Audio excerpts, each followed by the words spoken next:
नमस्ते बलराज भैया, कैसे हो?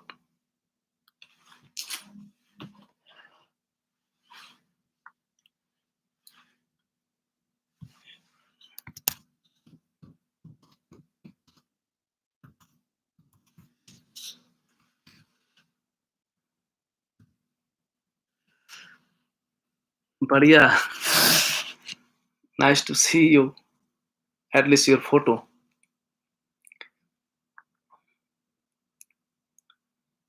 महेश भैया, नमस्ते महेश भैया।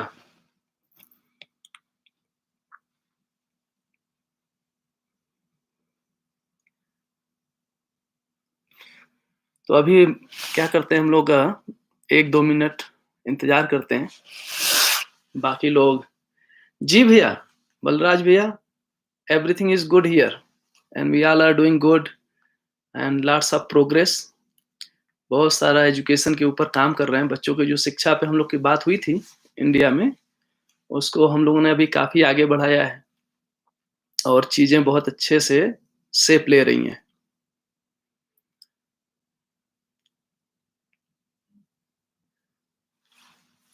राकेश भैया कह रहे हैं कि हम लोग शुरू कर सकते हैं। तो आप सभी को नमस्ते। एक तो कल यहाँ पे कुछ टेक्निकल प्रॉब्लम था कंप्यूटर में हमारे, इसलिए सुबह का सत्र नहीं हो पाया। इसके लिए बहुत क्षमा चाहता हूँ आप लोगों से। और मुझे मालूम है कि आप सभी लोग बहुत बेसब्री से इंतजार करते हैं सुबह के सत्र का। और अभी हम लोग सत्र शुरू करेंगे। इसमें 2 बातें आपसे कहना चाहता हूँ। आज जो चैप्टर है हमारा, बल, शक्ति, स्थिति, गति। एक तो मैं अभी जीवन विद्या का एक विद्यार्थी हूँ, मध्यस्थ दर्शन का विद्यार्थी हूँ। तो इस रूप में कह सकता हूँ कि विद्या में जितना डेप्थ है उसको मैं अभी पूरी तरह से पकड़ा हूँ, इसमें मैं आश्वस्त नहीं हूँ। दूसरा, जिसको हम लोग अभी अध्ययन कर रहे हैं वो विज्ञान से संबंधित है। तो मोटे रूप से तो मैं विज्ञान का विद्यार्थी रहा हूँ, लेकिन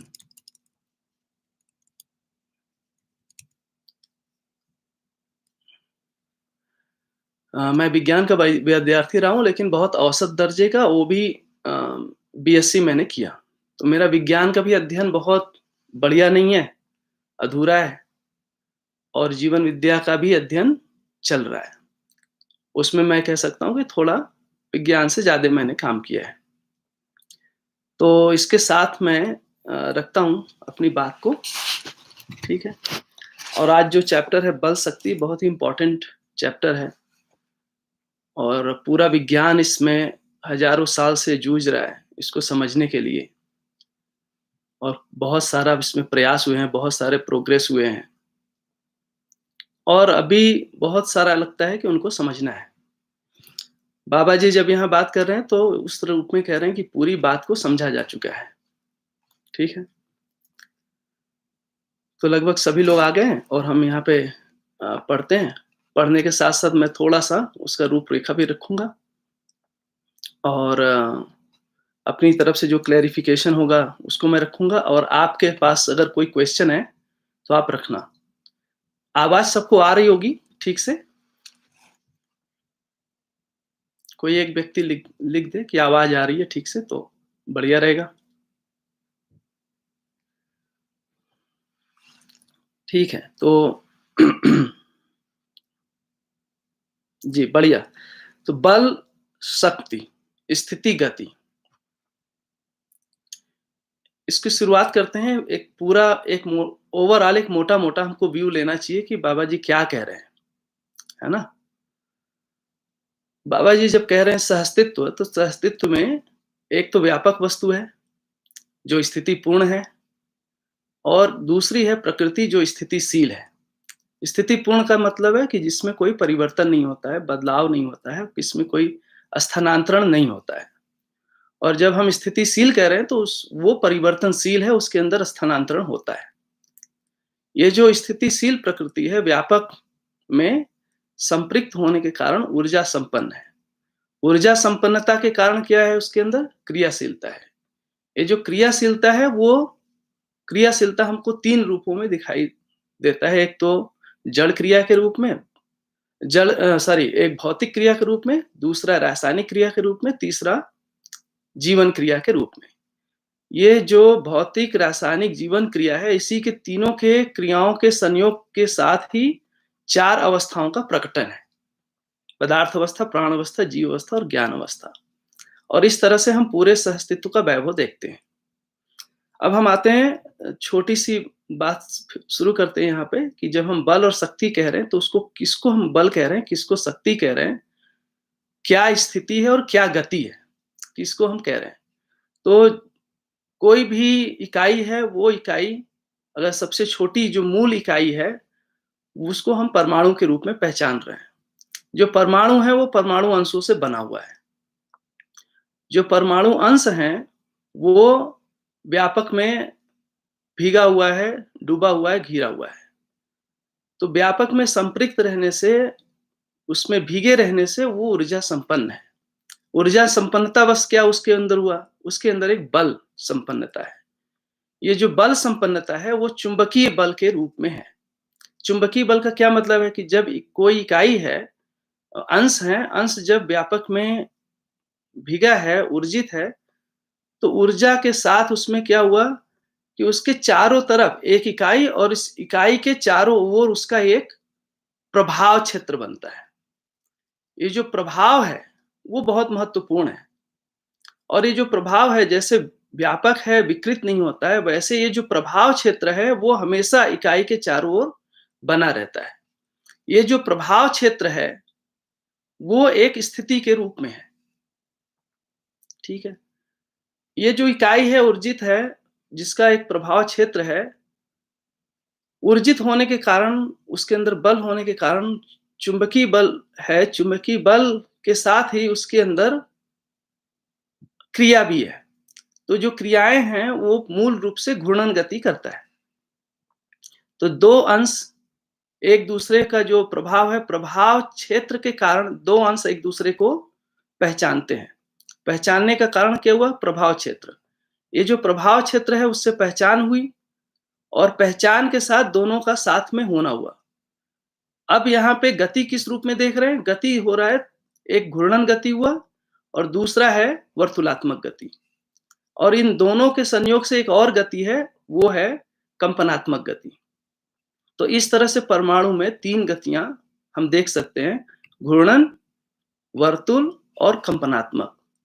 इन तीनों के साथ ही परमाणु के अंदर एक निश्चित आचरण हम देखते हैं।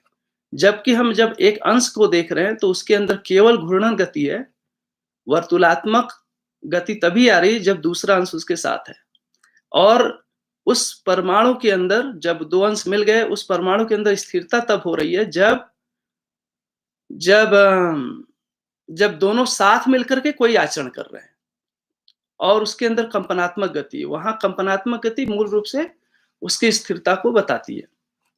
तो इस तरह से एक परमाणु के अंदर व्यवस्था का जो स्वरूप है वो 2 अंशों का, मिनिमम 2 अंशों के मिलकर के एक व्यवस्था है। तो फिर से बताता हूँ कि जो प्रभाव क्षेत्र उसको बल कह रहे हैं, गति के रूप में देख रहे हैं तो घूर्णन गति, वर्तुलात्मक गति, कंपनात्मक गति। एक अंश अपने में व्यवस्था नहीं है। क्यों? क्योंकि उसकी जो गति है वो निश्चित नहीं है। गति की निश्चितता तभी हो रही है जब तीनों गतियाँ उसके साथ है, घूर्णन गति, वर्तुलात्मक गति और कंपनात्मक गति। उसी के साथ एक आचरण की बात आ रही है। आचरण का मतलब है कि तभी वो इकाई स्वयं में व्यवस्था, समग्र व्यवस्था में भागीदार हो पा रही है। तो इस रूप में हम देखते हैं, तो इकाई के अंदर जब हम इकाई कह रहे हैं तो मूल रूप से परमाणु को इकाई कह रहे हैं, अंश को इकाई के रूप में नहीं पहचान रहे हैं। ठीक है? अब हम इसको थोड़ा पढ़ते हैं और जो-जो टेक्निकल वर्ड आएँगे उसको हम आपके सामने रखते हैं। हम मानव विगत से बल और शक्ति के बारे में बहुत सारे अनुमान लगाते रहे हैं। आधुनिक विज्ञान युग आने के बाद शक्ति के बारे में और निष्कर्ष निकालने का प्रयोग किया गया। अभी तक पूर्ण निष्कर्ष विज्ञान विधा से निकला नहीं। मानवीयता के लिए कुछ निकला नहीं। यह विचारणीय बिंदु है। तो बल और शक्ति को मानव सदा से जानना चाहता है और जो भी अभी तक विज्ञान विधा से हमने प्रयास किया उसको जानने का, उसमें ये कह रहे हैं कि अभी तक कोई निष्कर्ष नहीं निकला है कि वास्तव में स्थिति बल क्या है और शक्ति क्या है। इस पे कोई फाइनल कंक्लूजन नहीं है। और दूसरी बात है कि वो मानवीयता के लिए कोई अभी उसका स्वरूप हमको दिखाई नहीं दिया है। हम अभी आज जो धरती की हालत है, जिस तरीके से ग्लोबल वार्मिंग है और बाकी जो हम दुनिया में देख रहे हैं, उसका बड़ा एक कारण है कि हमारे अभी समझ नहीं आया है वास्तव में कि वास्तविकता क्या है। और मूल रूप से कह रहे हैं कि बल और शक्ति के बारे में अनुमान है लोगों का, अभी उसके साथ कोई कंक्लूजन नहीं निकला कि क्या है वास्तव में। इस संदर्भ में विज्ञान विधा से दबाव को बल के रूप में और गति, तरंग और प्रवाह को शक्ति के रूप में पहचानने की कोशिश हुई। तो जब भी हम बल कह रहे हैं, वो दबाव को बल कह रहे हैं। बल या तो पुश के रूप में है या तो पुल के रूप में है ना? तो पुल और पुश को ही वहां पे बल के रूप में पहचाना गया है विज्ञान के अंदर। और जो गति है, गति जो है तरंग और प्रवाह के रूप में, गति तरंग प्रवाह के रूप में शक्ति को पहचानने की बात हुई है। इसमें बहुत सारे उदाहरण प्रस्तुत किए गए। विद्युत तरंग चुंबकीय बल के रूप में, उसी प्रकार शब्द तरंग और दबाव के रूप में, प्रवाह में होने वाले तरंग और दबाव के रूप में, इन विविध प्रकारों से अध्ययन कराने की कोशिश की गई। इन सब में यह पाया गया कि इसमें सब में मध्यस्थीकरण होने के तथ्य को नकारा गया। ये सब अध्ययन आवेशित गति पर ही निर्धारित हैं।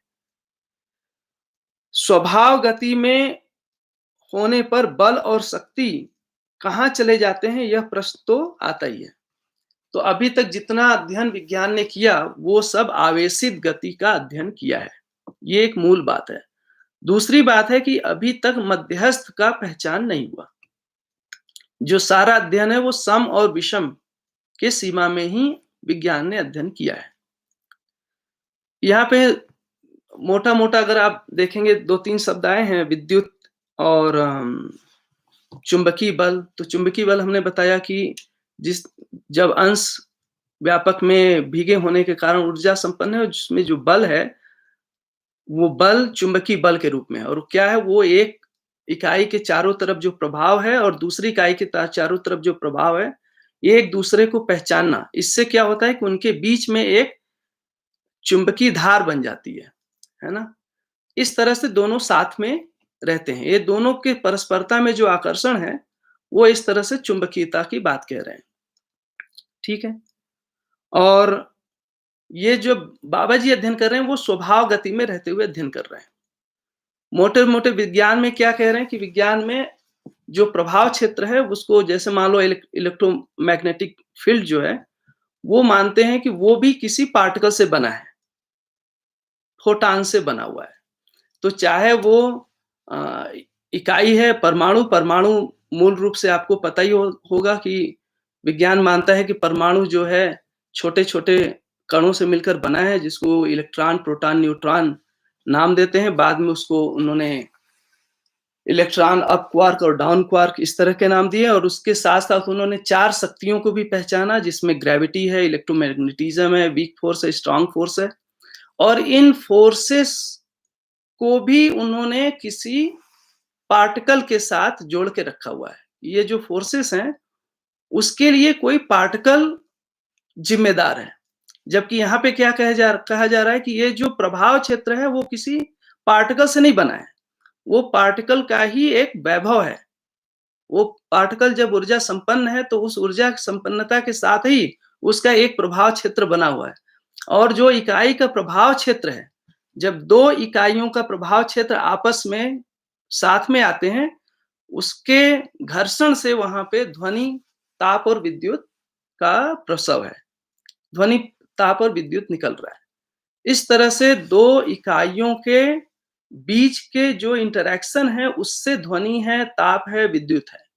जबकि वहाँ पे विज्ञान में क्या कह रहे हैं कि जो विद्युत है वो इलेक्ट्रॉन के कारण है, या है ना? ये सब के पीछे कोई एक इंक्लूडिंग प्रभाव के पीछे भी कोई एक पार्टिकल जिम्मेदार है ना? तो ये एक मौलिक उसके अंदर डिफरेंस है कि यहाँ पे पार्टिकल जिम्मेदार नहीं है। दूसरा क्या है कि ये जो शक्तियाँ हैं, विद्युत है, ध्वनि है, ताप, ये जो शक्तियाँ हैं, ये अपने में कोई वस्तु नहीं है, कण नहीं है, पार्टिकल नहीं है। ये मूल रूप से केवल प्रभाव है। एक इकाई का दूसरे इकाई के साथ जब इंटरैक्शन हुआ, उस इंटरैक्शन का ये फल आया है, उस रूप में इसको देख रहे हैं। तो पहला वाला जो पैराग्राफ है, इसमें मूल जो बात निकल कर आई कि विज्ञान का जो अध्ययन है वो अधूरा है। अधूरा किस लिए क्यों हुआ? क्योंकि विज्ञान ने आवेशित गति में ही अध्ययन किया। आवेशित गति के अलावा उनको अध्ययन करने का अभी कोई ढंग पता नहीं है। उसमें मध्यस्थीकरण को नकारा, और मूल जो बात है उसमें जो बल है, जो स्थिति है, उसका ठीक से अध्ययन नहीं हुआ। अब हम आते हैं दूसरे पैराग्राफ में। तो इस मुद्दे पर मध्यस्थ दर्शन के नजरिए से यह पता चलता है कि स्थिति में बल, गति में शक्ति प्रकट होता है। इसका तात्पर्य यह हुआ, दूसरे पर प्रभाव प्रमाणित करने के क्रम में यांत्रिक प्रक्रिया रूपी शक्ति का परिचय, पहचान होता है। स्थितियां होने के आधार पर पहचान में आता है। इस तथ्य को अथवा सिद्धांत को परीक्षण करने की बहु विधाएं मानव के सम्मुख समीचीन है। समीचीनता का तात्पर्य पास में होने से है, उपलब्ध होने से है। जैसे एक पत्थर, उसको हम उठाने जाते हैं, उठाते हैं, तब पत्थर हमारे संयोग का जैसा भी बोध होता है, जैसा भी समझ में आता है, उसको हम भार कहते हैं। ये भार अपने आप से धरती के साथ सहअस्तित्व सूत्र प्रमाणित करने के अर्थ में पाया जाता है। तो यहाँ पे एक और नई चीज आ रहा है। तो पीछे हमने देखा कि उसमें मध्यस्थ का अध्ययन नहीं हुआ, आवेशित गति में ही अध्ययन हुआ है, मध्यस्थीकरण का पता नहीं चला, और स्थिति का ठीक से आकलन नहीं हो पाया। यहाँ पे क्या कह रहे हैं बाबा जी कि यहाँ पे स्थिति में बल को और गति में शक्ति को पहचाना गया है ना? और दूसरी जो बात यहाँ पे कह रहे हैं कि एक भार, तो भार वहां पे कैसे देख रहे हैं और यहाँ कैसे देख रहे हैं, उसमें भी थोड़ा अंतर है। अभी तो उसमें विज्ञान में जहां तक मेरा अध्ययन है, उसमें काफी डिबेट है, भार है क्या? क्योंकि जो पार्टिकल है, पार्टिकल का अपना स्वरूप कोई निश्चित नहीं है। पार्टिकल स्वयं में एक कण भी है, और वो एक वेव के रूप में भी बदल सकता है। और उसके पीछे काफी, जब ये लगभग मेरे ख्याल से 2012 के बाद पार्टिकल फिजिक्स में काफी बदलाव हुए हैं। और जिस दिन से उन्होंने हिग्स बोसॉन को खोजा है और हिग्स फील्ड को खोजा है, उसमें काफी उन्होंने नए ढंग से सोचना शुरू किया है। यहाँ पे क्या कह रहे हैं कि भार क्या है? जो 2 इकाई है, 2 इकाई मान लो 2 अंश हैं, दोनों अंश आपस में परस्परता को पहचानते हैं। तो उस परस्परता में पहचान के साथ एक मध्य में हो जाता है, एक ऑर्बिट में हो जाता है। इन दोनों के बीच में एक चुंबकीय धारा बनी रहती है।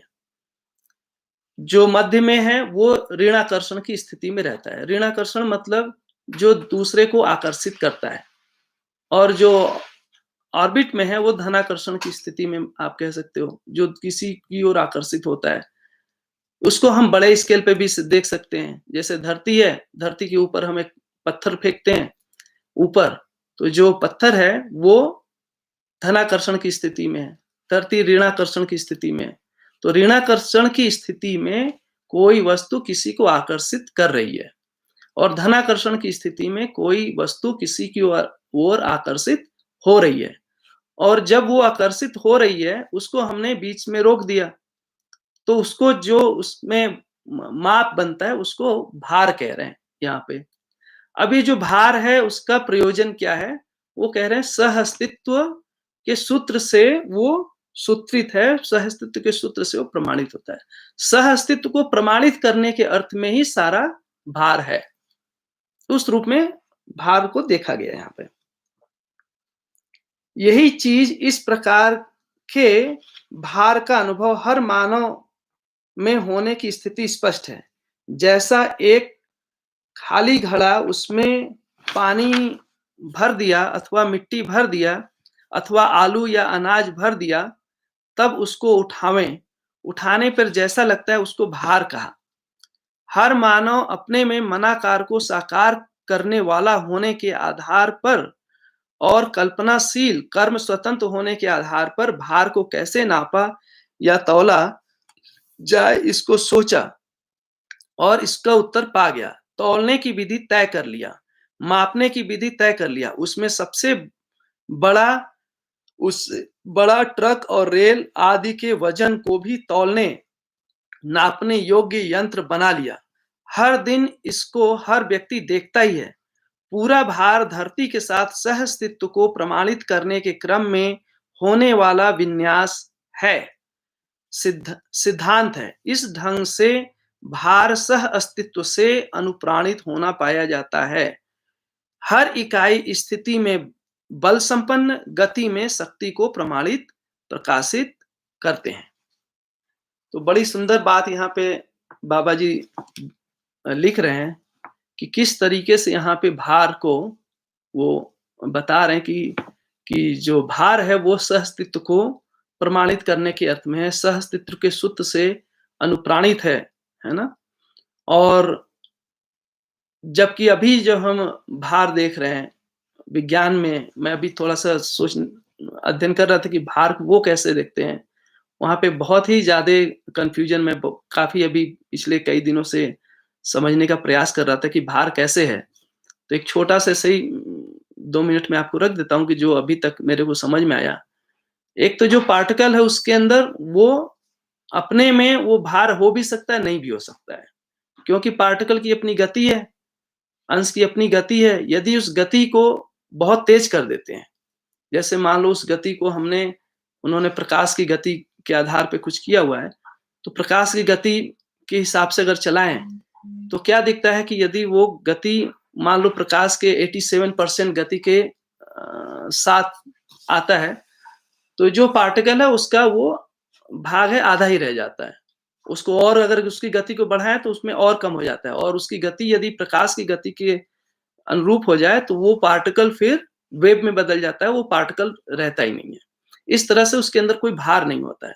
तो भार कैसे गेन करता है? जब वापस पुनः वो फील्ड में पहुँचता है, जिसको हिग्स फील्ड कह रहे हैं, तो वहाँ पे वो फिर से गेन करता है। तो पार्टिकल का के अंदर ही कहीं भार को पहचानने का प्रयास है, और वो फिर कभी भार है और कभी भार नहीं है। और दूसरा क्या है कि मास और भार को बहुत ही स्पष्ट ढंग से अभी रख पा रहे हैं, इसको हम देख नहीं पाए। जो क्लासिकल फिजिक्स है उसमें ज़रूर वो डिस्क्राइब करते हैं, लेकिन जो अभी का वर्तमान फिजिक्स है उसमें कहीं न कहीं काफ़ी अभी उलझन बना हुआ है। अपने यहाँ क्या देख रहे हैं कि मोटे रूप से भार का जो मूल स्वरूप है, अभी आगे वाले पैराग्राफ में आता है बहुत अच्छे से कि भार जो है सह-अस्तित्व को प्रमाणित करने के अर्थ में ही सारे इकाइयों में भार को हम देखते हैं, और जो भार है धनाकर्षण, ऋणाकर्षण के संयोग से भार हमको एक परमाणु के अंदर या अणु के अंदर या अणु रचना के अंदर या ग्रह, गोल, नक्षत्र के अंदर दिखाई देते हैं। इस क्रम में यह समझ में आता है कि हर वस्तु निश्चित अच्छी दूरी में अपने-अपने व्यवस्था को बनाए रखते हैं। जैसे एक परमाणु में एक से अधिक परमाणु अंश निश्चित दूरी में रहते हुए त्वसहित व्यवस्था को आचरण के रूप में प्रकट करते हैं जिसका दृष्टा मानव है। ऐसी अच्छी निश्चित दूरी के बीच में अगर दूरी बढ़ती है, तब परमाणु में मध्यांश के रूप में कार्य करता हुआ मध्यस्थ क्रिया अपना बल प्रयोग करता है और अंशों को पास बुला लेता है। अगर परमाणु अंश मध्य में क्रियारत मध्यांश के पास आने लगता है, तभी भी मध्यांश अपना बल लगाकर अंश को अच्छी निश्चित दूरी में निश्चित कर लेता है। यह परमाणु में होने वाली नियंत्रण क्रिया है। इन्हीं क्रियावश परस्पर दूरी पर नियंत्रण बना रहता है। बड़ा सुंदर यहाँ पे है कि किस तरीके से एक परमाणु व्यवस्था में सजा हुआ है। और जब हमने पिछला क्लास मानव व्यवहार दर्शन में लिया था, उसके अंदर आकर्षण, विकर्षण, प्रत्याकर्षण की बात आई थी। वही बात यहाँ भी आ रही है कि किस तरीके से एक परमाणु में अच्छी निश्चित दूरी बनी रहती है। तो हमने पहला जो पैराग्राफ था उसके अंदर क्या देखा था कि जो विज्ञान है आवेशित गति का ही अध्ययन करता है। आवेश जो है वो स्वभाव गति नहीं है और मध्यस्थ का उसमें अता पता नहीं है। दूसरा क्या हुआ पैराग्राफ में हमने देखा कि जो मूल बात है इसके अंदर वो मध्यस्थ को पहचाना गया, बल और शक्ति को ठीक से पहचाना गया और जो भार है वो भार को एक सहअस्तित्व या व्यवस्था के अर्थ में पहचाना गया। और जब हम तीसरे पैराग्राफ में आ रहे हैं तो ये कह रहे हैं कि ये जो व्यवस्था है उस व्यवस्था का आधार है कि जो परमाणु के अंदर अंश हैं वो अच्छी निश्चित दूरी में बने रहते हैं। इसके साथ ही व्यवस्था रहती है और जो व्यवस्था है उसमें दो भाग हैं, एक तो है त्वसहित व्यवस्था और समग्र व्यवस्था में भागीदारी। इस रूप में भी आप बल शक्ति को देख सकते हैं कि स्वयं में व्यवस्था होना और समग्र व्यवस्था में भागीदारी होना। ये स्वयं में व्यवस्था होना, समग्र व्यवस्था में भागीदारी होना, इसी को निश्चित आचरण के रूप में पहचाना गया है। इस रूप में जो अंश हैं, परमाणु अंश है, जैसे इलेक्ट्रॉन है, प्रोटॉन है या अप क्वार्क है, डाउन क्वार्क है, इसको व्यवस्था के रूप में नहीं पहचाना गया क्योंकि वो इकाई अपने स्वयं में व्यवस्था और समग्र व्यवस्था में भागीदारी नहीं है, उसका अपना कोई निश्चित आचरण नहीं है। ये जो निश्चित आचरण है वो अनेक अंशों के मिलने के साथ जो परमाणु का गठन हुआ है, उस गठन के साथ ही उसका एक निश्चित आचरण हमको दिखाई देता है। अब जब एक अंश नाभिक के चारों ओर घूम रहा है तो उसके चारों तरफ बहुत सारे और भी इकाइयां हैं। उन इकाइयों का दबाव प्रभाव भी उस इकाई पे पड़ता रहता है। तो सामान्यतः ये जो परमाणु है वो स्वभाव गति में ही बने रहते हैं। उसके अंदर कोई आवेश नहीं होता है, सम विषम आवेश नहीं होता है। स्वभाव गति में ही वो गति करते हैं। लेकिन परस्परता में जब दबाव या प्रभाव है उसके कारण कभी-कभी ऐसा होता है कि वो जो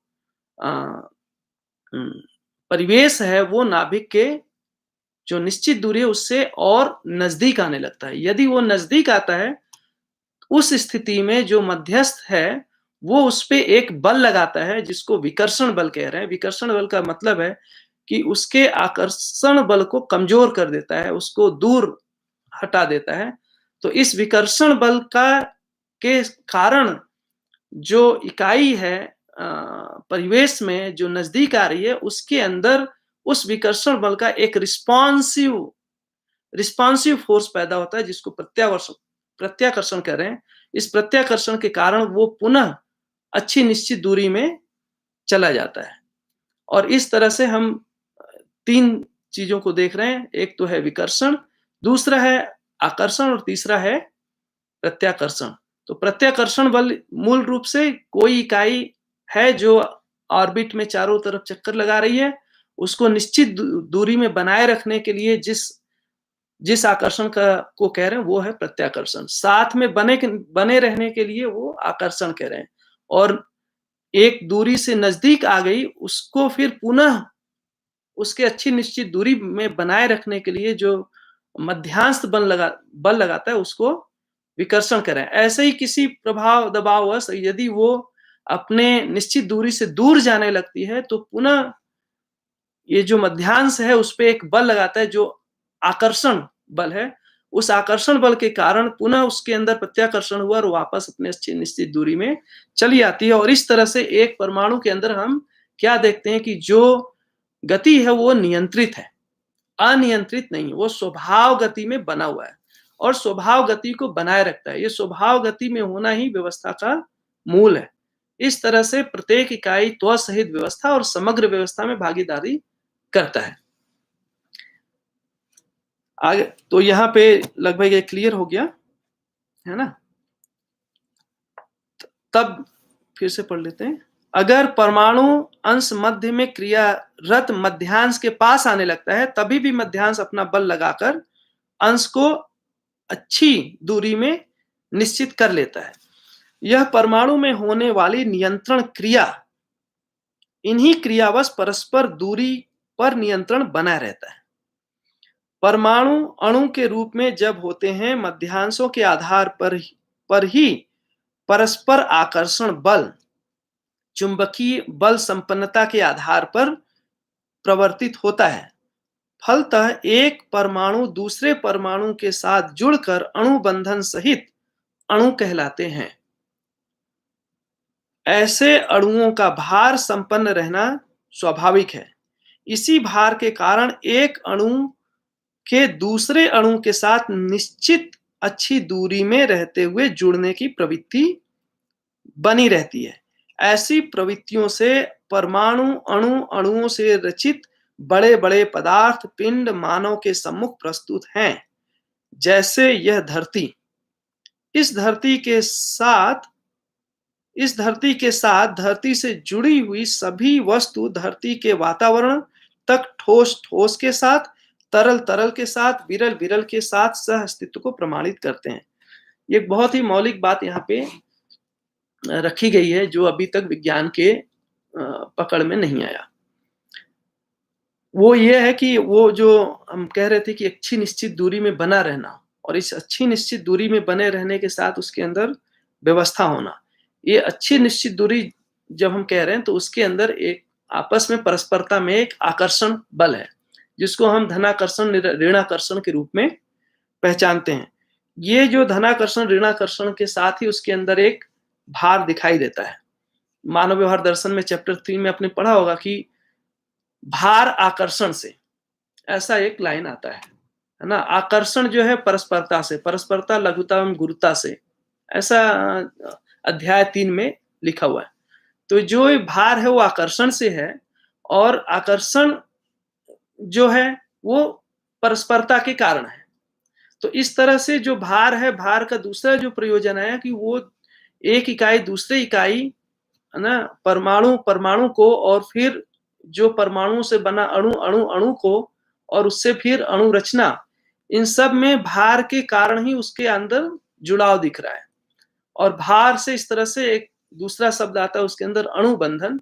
भार बंधन के साथ ही है ना, भार के साथ अनुबंधित होने के साथ ही उसके अंदर आपस में जुड़ने का, साथ में रहने का, साथ में होने का, साथ में रहने की बात आती है। और इसको किस रूप में देख रहे हैं? जो ठोस ठोस है उसके अंदर एक निश्चित दूरी है, अच्छी निश्चित दूरी है। ऐसे ही जो तरल है, तरल के बीच में भी एक अच्छी निश्चित दूरी है और जो विरल वस्तुएं हैं उनके बीच में भी एक अच्छी निश्चित दूरी है। इस तरह से ठोस ठोस के साथ, तरल तरल के साथ, विरल विरल के साथ सह अस्तित्व को प्रमाणित करता है और इस तरह से हमको व्यवस्था दिखाई देता है। ये अभी विज्ञान में इस तरह से इसको पहचाना नहीं गया है। कैसे पहचाना गया है उसका आगे एक नाम आता है, वो अभी हम देखते हैं। इसके लिए जो विन्यास धरती और धरती के अंगभूत वस्तुएं करते हैं उन्हें ऊपर से गिरना, दौड़ना, उड़ना आदि नाम देते हैं। ऊपर से वही सब चीजें नीचे गिरती हैं जो ठोस और तरल के रूप में रहती हैं।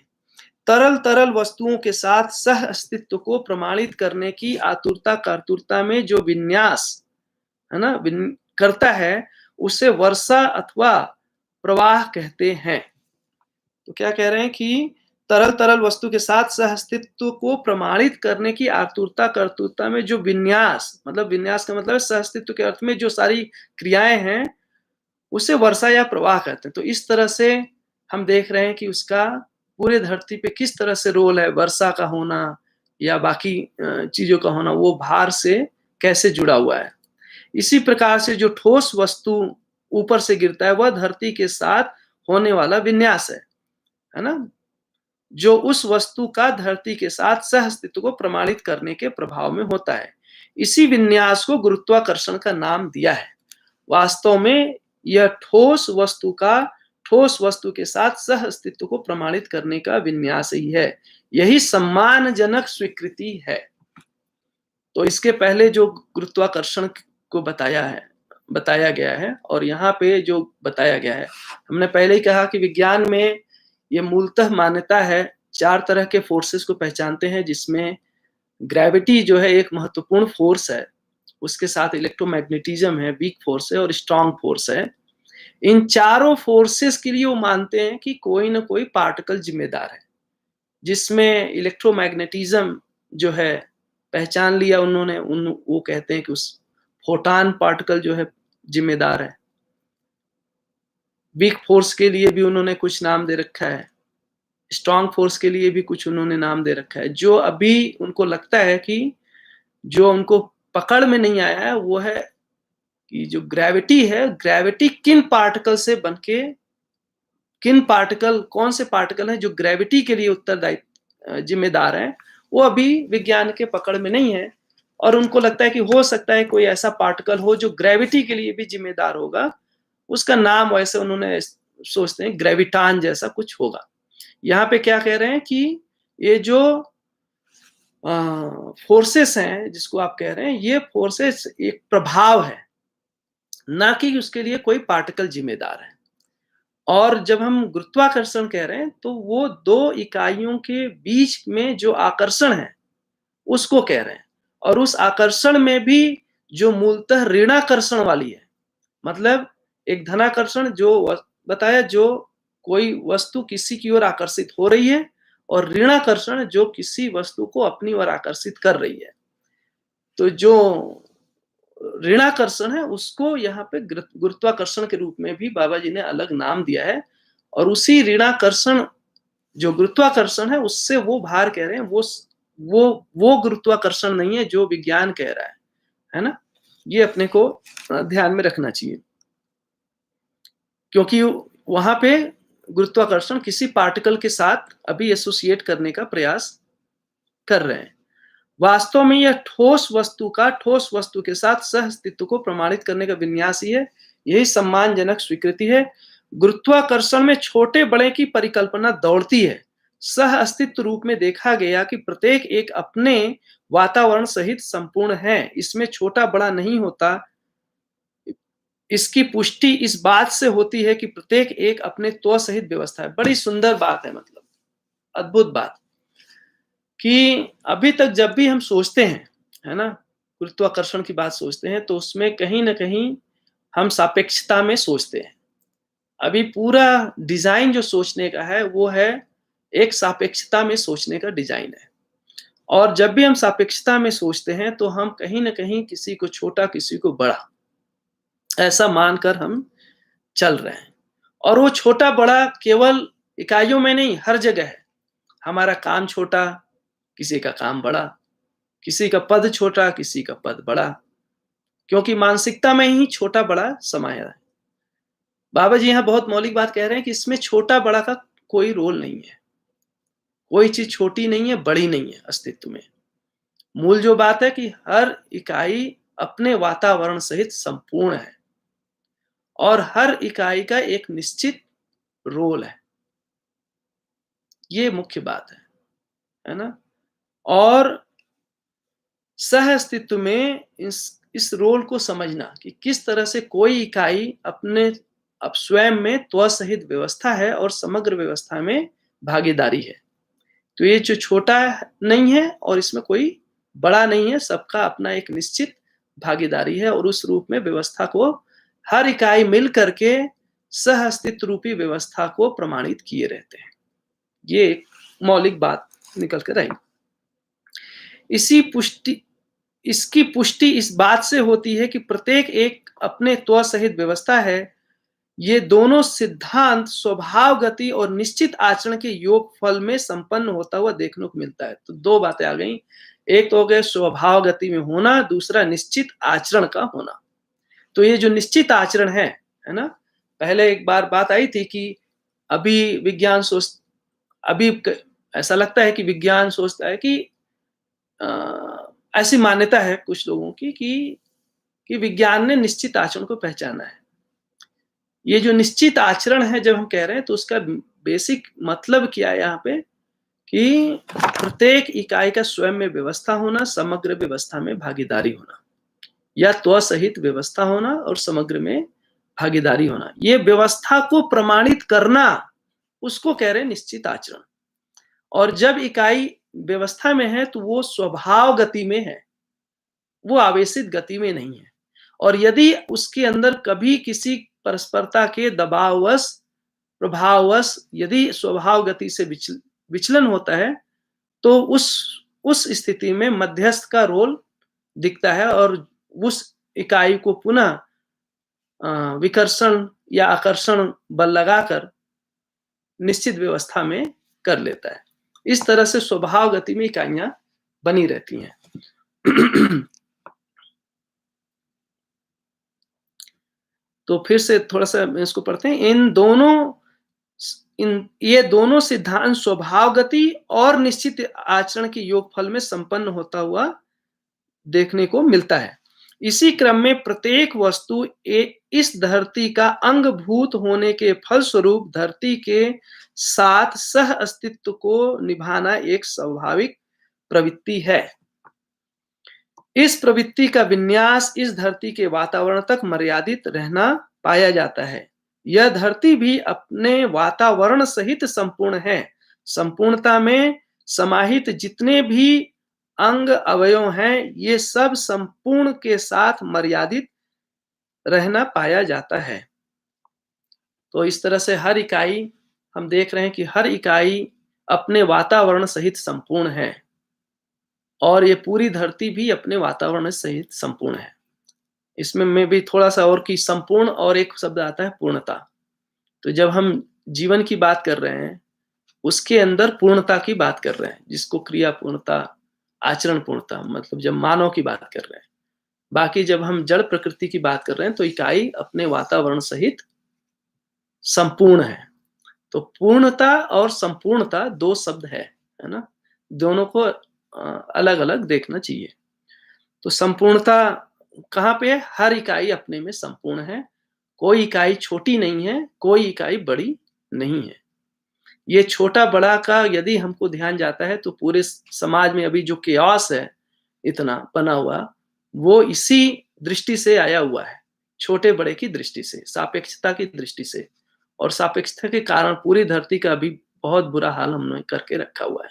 ये हमको सबको दिखाई देता है ना। तो संपूर्णता में समाहित जितने भी अंग अवयव हैं, ये सब संपूर्ण के साथ मर्यादित रहना पाया जाता है। मर्यादित का तात्पर्य निश्चित विन्यास से निश्चित आशय को प्रमाणित करने से है। ऐसे निश्चित आशय ठोस ठोस के साथ, तरल तरल के साथ, विरल विरल के साथ सह अस्तित्व को प्रमाणित करना ही है। सह अस्तित्व को प्रमाणित करने के क्रम में जो कुछ भी क्रिया होती है उसे हम विन्यास कहते हैं। तो सह अस्तित्व को प्रमाणित करने के लिए जितनी भी क्रियाएं हो रही हैं सब उसको क्या कह रहे हैं? विन्यास कह रहे हैं। इसका फलन सह अस्तित्व का प्रमाण ही है। इस विधि से सह अस्तित्व ही अस्तित्व होने का समझ पूरा होता है। कितना सुंदर पूरा अस्तित्व जो है सह अस्तित्व स्वरूप में हमको दिखाई देता है, बल्कि सह अस्तित्व ही अस्तित्व है ऐसा दिखाई देता है। किसी भी इकाई का अस्तित्व कैसे है? सह अस्तित्व पूर्वक है। तो सह अस्तित्व है ना है। तो फिर से थोड़ा एक बार रिव्यू कर लेते हैं पीछे से। तो पहले पैराग्राफ में देखा कि विज्ञान ने अध्ययन नहीं किया है, मध्यस्थीकरण का उसमें अध्ययन नहीं हुआ, उसमें आवेश का हमने अध्ययन किया और जो भी अध्ययन विज्ञान ने किया, वो मानवीयता के लिए किसी भी तरह से अभी तक उपयोगी नहीं हो पाया है, विज्ञान का अध्ययन। बल्कि उससे अमानवीयता ही बढ़ी है। मार-काट, खसोट, झगड़े सब बढ़े हैं। धरती का जो पर्यावरण है उसका हाल और खराब ही हुआ है, ये हमको दिखाई देता है। अब ये सब ऐसा क्यों हुआ? आदमी ने जानबूझकर नहीं किया। क्योंकि मानव का जो अध्ययन है वो अपने में अधूरा है। अभी मानव ने सच्चाई को ठीक से पकड़ा नहीं। क्यों नहीं पकड़ा? क्योंकि कभी भी कोई इकाई है वो 2 चीज़ों के साथ है। एक है स्थिति के साथ, दूसरा है गति के साथ। स्थिति के आधार पे ही कोई गति बनती है। अभी विज्ञान में जो बड़ा समस्या है वो स्थिति को पहचान नहीं पाया, या बल के साथ ही शक्ति है। तो बल को ठीक से पहचाना नहीं। बल को भी वो जो पहचान रहे हैं वो शक्ति के रूप में ही बल को पहचान रहे हैं, ना कि जैसा यहाँ पे पहचाना जा रहा है। तो हमने देखा कि दूसरे पैराग्राफ में बात आई कि वो पहचान नहीं पा रहे हैं। इस तरह से सह-अस्तित्व को वो ठीक से पहचान नहीं पा रहे हैं। सह-अस्तित्व का जो तीसरे पैराग्राफ में आधार दिया कि सह-अस्तित्व जो है, जो नियंत्रण है, वो निश्चित अच्छी दूरी में होने के कारण है। वो अच्छी निश्चित दूरी की भी पहचान उनको है नहीं। हम कहीं न कहीं वो दूरी वाली बात को समझ नहीं पा रहे हैं। इसके कारण से हमने अभी व्यवस्था को नहीं पहचाना है। उसको और आगे जब जाते हैं तो ये जो अच्छी निश्चित दूरी है उसी के साथ उन्होंने भार को दिखाया कि किस तरीके से ठोस-ठोस, तरल-तरल और विरल-विरल के साथ एक अच्छी निश्चित दूरी बनी रहती है, और इसी के साथ वह सह-अस्तित्व को प्रमाणित किए रहता है। इस सह-अस्तित्व में ये जो अच्छी निश्चित दूरी है, उसके लिए उन्होंने जो दिया आकर्षण है, उसके अंदर मध्यस्थ और जो परिवेश है, उसके अंदर जो अंश है, उस दोनों के साथ ही इस अस्तित्व प्रमाणित होता है, जिसको आकर्षण, विकर्षण, प्रत्याकर्षण के रूप में हमने देखा। और आगे चलते हैं तो दिखाई देता है कि ये जो सहअस्तित्व है, वो सहअस्तित्व में जो उन्होंने गुरुत्वाकर्षण को पहचाना, वो लघुता और गुरुता, सापेक्षता के साथ ही पहचाना। सापेक्षता में क्या हुआ कि एक बड़ा और एक छोटा हुआ। एक बड़ा-छोटा होने से कहीं न कहीं श्रेष्ठ-नेष्ठ इसकी भी बात आई, और उससे बहुत सारी समस्याएँ जन्म लेती हैं। यहाँ पे क्या कह रहे हैं, और अपने पास कई तरीके से हो सकते हैं। हम तो जैसे अभी हम लोग जीवन विद्या में हैं, बहुत सारे लोग जुड़े हैं, है ना? तो हम सबका अपना-अपना प्रयास है, और हर प्रयास एक सार्थक प्रयास है। इसमें, है ना, किसी का प्रयास छोटा है, किसी का प्रयास बड़ा है, ऐसा नहीं है। हमारा जो प्रयास है वो अपने ढंग से हम जितना कर सकते हैं अपनी पूरी ताकत लगा के हम कर रहे हैं। हमारे सुरेंद्र पाठक भैया वो अपने ढंग से पूरी ताकत लगा कर रहे हैं, राकेश भैया अपने ढंग से कर रहे हैं, अशोक भैया हैं, साधन भैया हैं, जितने लोग हैं। तो ये जो प्रयास है ऐसे ही हर जगह है। हम सबको ये देखना पड़ेगा कि अपना हमारा क्या रोल है, और उसमें कोई कम-ज़्यादा जो हम आते हैं उसमें फिर कठिनाई पैदा होती है। और ये फिर हम सामाजिक लेवल पे भी देखते हैं। कहीं पैसा वाला, कम पैसा वाला, ज़्यादा पैसा वाला। तो हम हर जगह एक सापेक्षता की दृष्टि से चीज़ों को देखते हैं। ये सापेक्षता की दृष्टि के बजाय एक ऐसा दृष्टि होना कि जो प्रकृति में जो भी इकाइयाँ हैं, वो सापेक्षता में न होकर के प्रत्येक इकाई स्वयं में संपूर्ण है, अपने वातावरण सहित संपूर्ण है, और इस तरह से वो स्वयं में व्यवस्था है और समग्र व्यवस्था में भागीदारी करता है। ये मोटा-मोटा अभी तक आया, और इसी रूप में हम सहअस्तित्व को देखते हैं। त्वसहित व्यवस्था समग्र व्यवस्था में भागीदारी के साथ सह-अस्तित्व की स्वरूप में प्रत्येक इकाई का अस्तित्व बना हुआ है। इसमें किसी इकाई का नाश नहीं है, इस तरह से। आगे चलते हैं। सापेक्षता में सापेक्षता में छोटे-बड़े का बोध होता है ना? संपूर्णता ओझिल हो जाता है। संपूर्णता में ही प्रत्येक एक का सम्मान हो पाता है, मूल्यांकन हो पाता है। ऐसा मूल्यांकन और सम्मान प्रतिष्ठा की पहचान करने वाला मानव ही है। बड़ी सुंदर बात आ गई कि सापेक्षता में क्या बोले, वही पीछे बताया कि छोटा-बड़ा का बोध होता है, संपूर्णता ओझिल होता है। संपूर्णता ओझिल होने से क्या हुआ? मूल्यांकन दोष हुआ। मतलब हम अधिमूल्यन, अवमूल्यन, निर्मूल्यन करने लगते हैं। इस तरीके से हम सम्मानजनक कोई कार्यक्रम निकाल नहीं पाते हैं। सही मूल्यांकन हम नहीं कर पा रहे हैं। तो अधिमूल्यन, अवमूल्यन, निर्मूल्यन दोष होने के कारण जब हम जीने जाते हैं, तो हमारे व्यवहार कार्य में कहीं न कहीं अतिव्याप्ति, अव्याप्ति, अनाव्याप्ति दोष होता है और ये हमको समाज में दिखाई दे रहा है। ऐसा मूल्यांकन और सम्मान प्रतिष्ठा की पहचान करने वाला मानव ही है। इसको केवल मानव ही पहचान सकता है ना? मूल्यांकन करने की क्षमता केवल मानव में ही है। सही मूल्यांकन मानव ही कर सकता है। मानव जब संपूर्णता के साथ सह अस्तित्व में प्रत्येक एक को प्रमाणित करता है, ऐसी स्थिति में मानव अपने स्वयं के संपूर्णता की ओर ध्यान देना स्वाभाविक होना पाया जाता है। बड़ी सुंदर ढंग से, है ना? हम कहाँ से शुरू किए थे पहला पैराग्राफ और कहाँ हम आ गए कि जब मानव इस संपूर्णता पे मानव का ध्यान जाता है, तब वो अपने, है ना, स्वयं के ओर भी ध्यान दे पाता है और स्वयं को संपूर्णता के साथ देखने की बात आती है ना? और तभी वो व्यवस्था और समग्र व्यवस्था को पहचानने के में समर्थ हो पाता है और इस रूप में हर एक का रोल देख पाता है। और जब जैसे हमारा परिवार बनता है, तो परिवार में जो जो कुछ काम है ना? सबका एक अपना रोल है।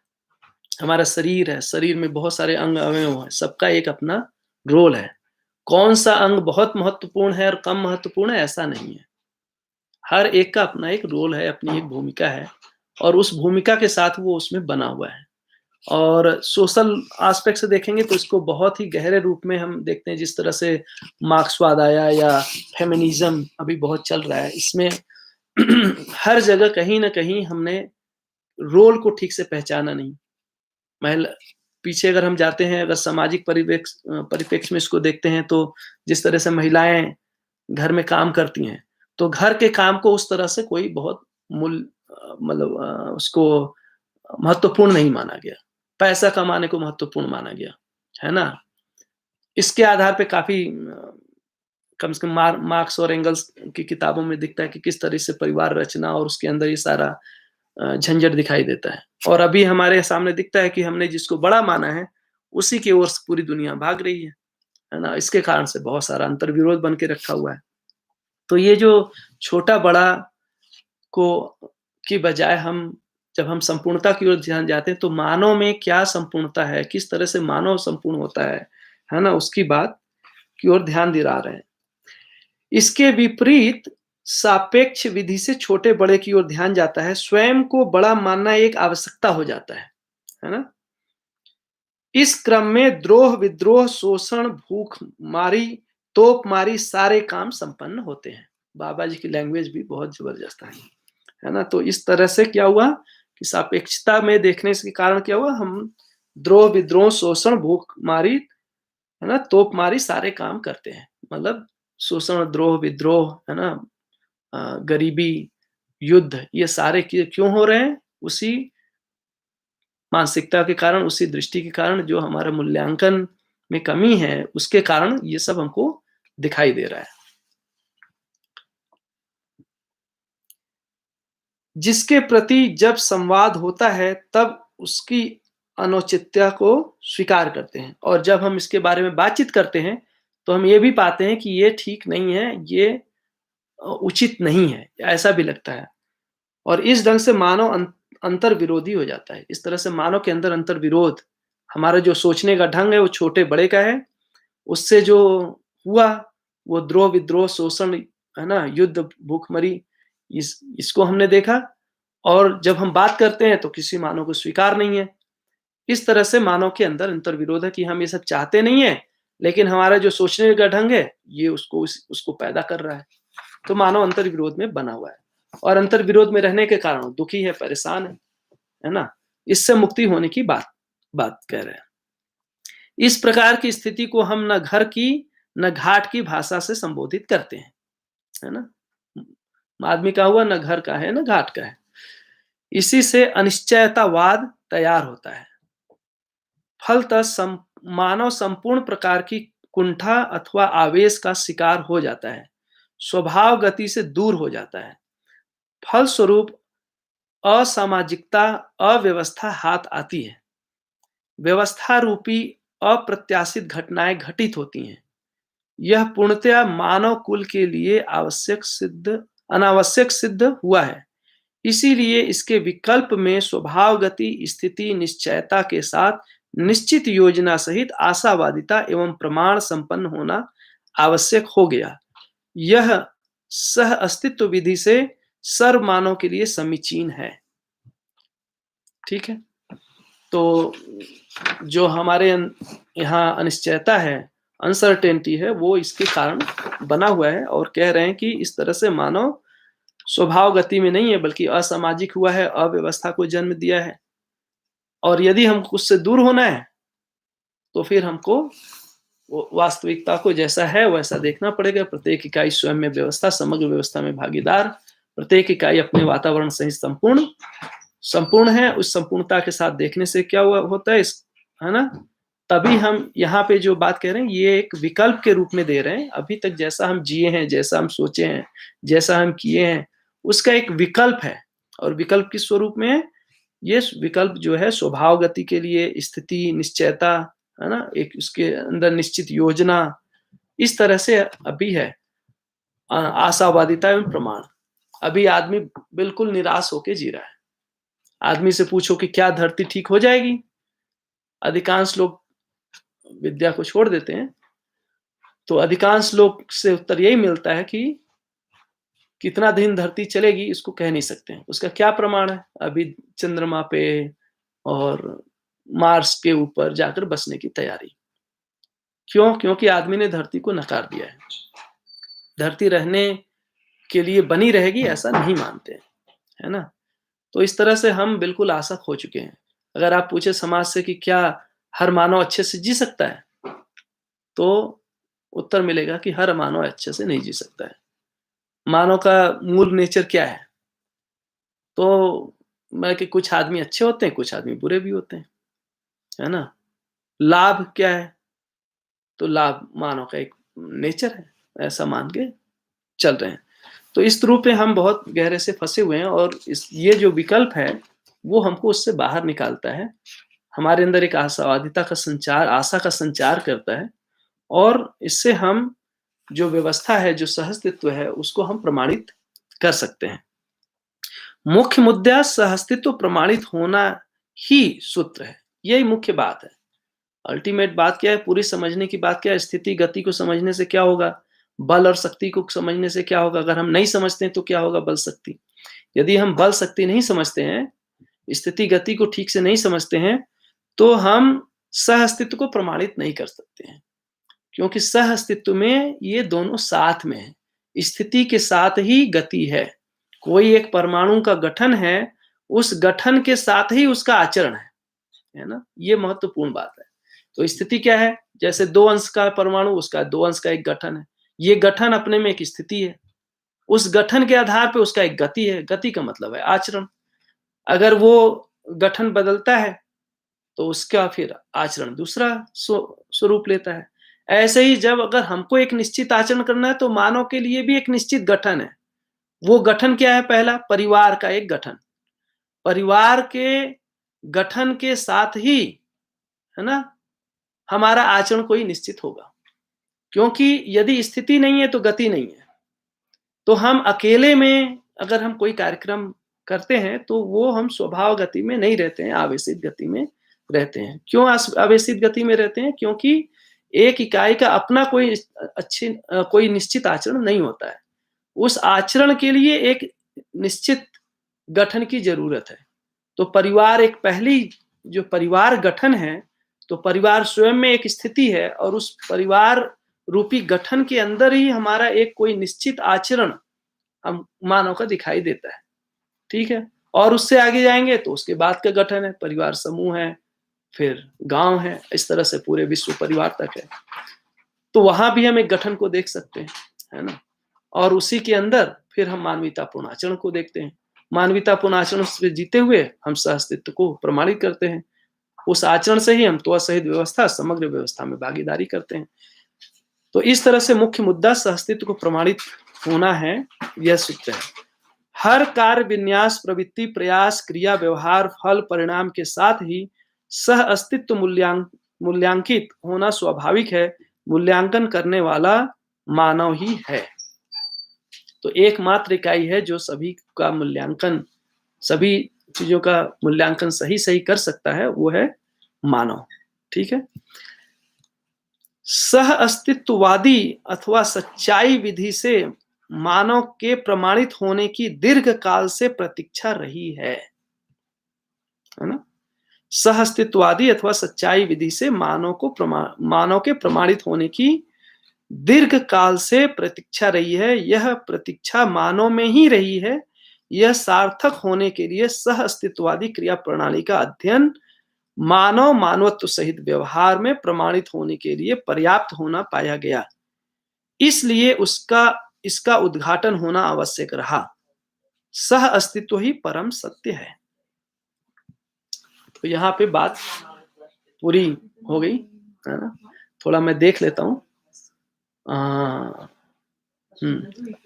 क्वेश्चन नहीं है। हमारे सत्य भाई कह रहे हैं कि भाई सवाल करो, तो बढ़िया है। किसी के पास कोई क्वेश्चन है तो आप डालिए उसके अंदर। और मैं ऐसा प्रयास करूंगा कि जो भी पैराग्राफ है उसका एक लिंक बनाते चलना, और उसमें जितनी बातें आती हैं उसको ठीक से रख देना जितना हमको समझ में आया है। और एक बार फिर से मैं बोलता हूँ कि मेरा जो स्थिति है अभी, वो एक विद्यार्थी के हैसियत से ही मैं इस बात को रख रहा हूँ, है ना? इस पे मैं कोई एक्सपर्ट हूँ ऐसा नहीं है। और मैं विज्ञान के बारे में भी जितना बोल रहा हूँ, तो मैं विज्ञान का भी एक्सपर्ट नहीं हूँ। अपने स्व प्रेरणा से ही जितना हमको लगता है धीरे-धीरे अध्ययन मतलब देखने का प्रयास रहता है, उसी के आधार पे जो भी छोटे-मोटे निष्कर्ष हमारे हैं उसको मैं रख रहा हूँ। उसमें गलत होने की संभावना है ना? ऐसा है। बढ़िया। एक हाँ, स्पष्ट है तो प्रश्न का औचित्य नहीं, बढ़िया, अच्छी बात है। अब आगे चलते हैं। 1 मिनट।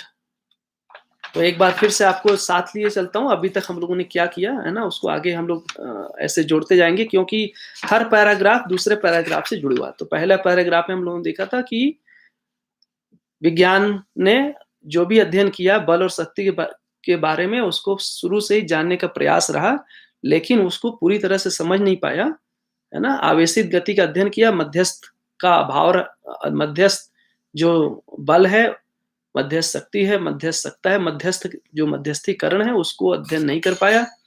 इस तरह से विज्ञान का अध्ययन अधूरा रहा।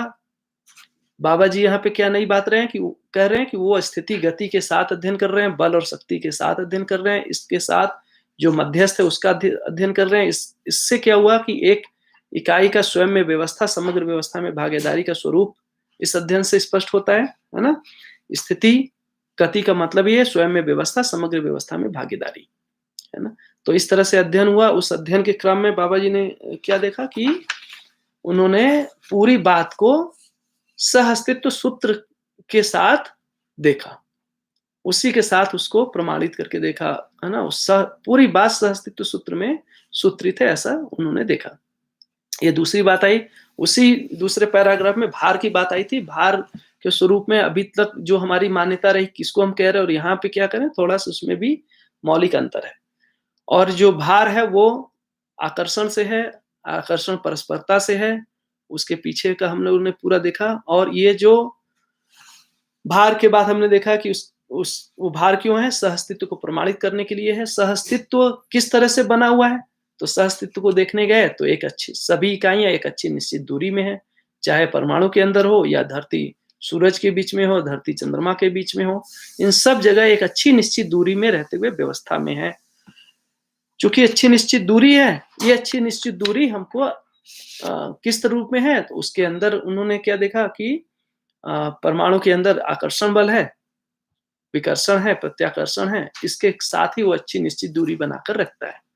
कभी-कभी इस अच्छी निश्चित दूरी में व्यवधान भी उत्पन्न होता है। वो कब होता है? वातावरण के दबाव या प्रभाव से होता है। जब वो स्वभाव गति से विचलित होता है, आवेशित गति में आता है, तो उस जगह मध्यस्थ जो है सक्रिय हो जाता है, और मध्यस्थ सक्रिय होकर के वापस पुनः उसको स्वभाव गति में ले आता है। इस तरीके से हम सदा सदा व्यवस्था को देखते रहते हैं कि पूरे अस्तित्व में व्यवस्था बना हुआ है। तो ये जो मध्यस्थ है उसका अभी अध्ययन विज्ञान ने नहीं किया, है ना। फिर उसके आगे और जाते हैं तो समझ में आता है कि ये जो साथ में रहना है, इस साथ में रहना वो एक अच्छी निश्चित दूरी से है, और इसी के साथ जो इकाई है, इकाई परस्परता को, जो इकाई के चारों तरफ जो प्रभाव क्षेत्र है, प्रभाव क्षेत्र के कारण इकाई एक दूसरे को परस्परता में, है ना, पहचानता है। और ठीक है भैया, मैं क्वेश्चन को लेता हूँ, बहुत अच्छा क्वेश्चन है। तो परस्परता को पहचानता है और परस्परता को पहचान करके फिर उसके आधार पे निर्वाह करता है। और इस तरह से हम देखते हैं कि आगे आया था कि जो भी वस्तुएं हैं अच्छी निश्चित दूरी में, ठोस ठोस के साथ एक अच्छी निश्चित दूरी है,